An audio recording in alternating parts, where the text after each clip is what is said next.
it's Rockline. We're watching another movie of the week, and the movie this week was Hitman from 2023. So if you haven't watched it, watch it now. If you're new to movie of the week, is we talk about a movie here. You guys comment below your thoughts, and in 2025 we're doing different romance movies. So we did Hitman. So I actually this is technically my second time watching it. I did recently, not recently, but in December when I was on a plane, someone was watching it near me, so I was kind of rewatching it. But I think this is I don't know, there's just something different and special about this movie. And I would say this movie is more of a thriller, which we've had a few thrillers this year, and I kind of talk about how it's really hard to have a thriller without romance. And I feel like each thriller we've done this year have been a little bit different, and I talked about it here, so you gotta watch those other videos. But I definitely feel like this is more down the thriller lane, and the director's Richard Linklater, you know what I'm saying, and he's a very well-known director in his style of directing. It's kind of interesting that he did this because it doesn't. So it's a little bit against his style. You know, he did the Before Sunrise movies that I love, but that's why I think my first time watching it, I was especially the first scene where he's pretending to be the hitman, I feel that scene, I was oh my god, it's so long. This time watching it, I felt it was fine, it wasn't too long. But I think it's something where it kind of gets so in depth into the characters.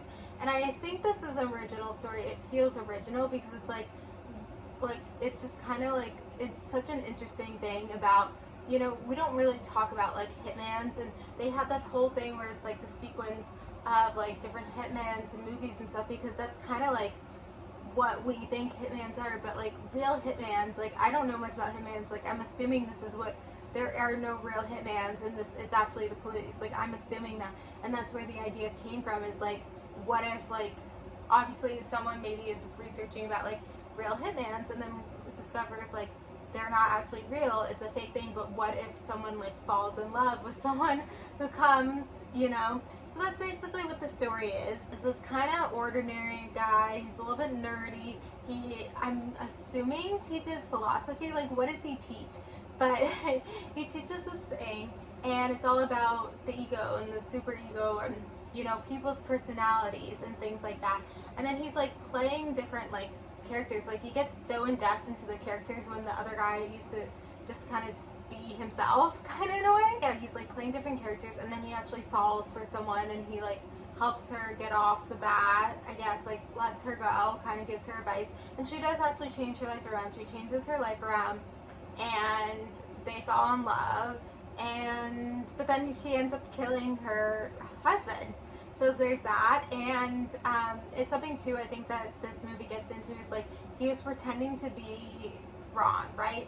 And he actually starts acting like Ron. Once you do that, you start acting like it. So even though at the beginning of the movie, in the beginning of the story, he was not someone capable of murder, by the end of it he was someone capable of murder, and because he was became that person. So there's a lot about that character dynamic, but it is more of a thriller. And I always love that scene where he comes to their house, and he has it on the notes app, and their acting is really their acting is really great. So hands off to them, amazing acting in this movie. I feel it's an original idea, an original concept.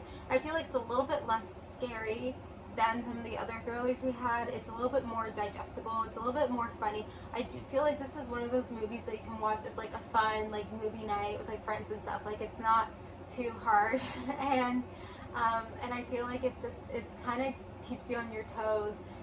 But it is a love story, in a way.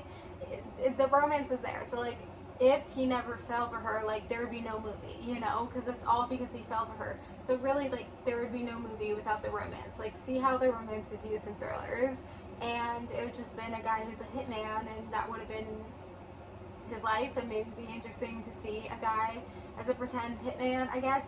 But there's a story there because there's a romance. So that's the story. But it's different than a lot of the movies we've done. It's different than the rom-coms. It's different than the thrillers that I mentioned. And so I think it's important to talk about it here, and something that maybe people on the outside don't see as a romance movie. I'm talking about it here because of how the romance drives the movie. So anyway, I'm out of here. And then the movie for next week is Always Be My Maybe from 2019. So comment below your thoughts about Hitman. Watch Always Be My Maybe for next week. Thank you guys for watching. Like, comment, subscribe, and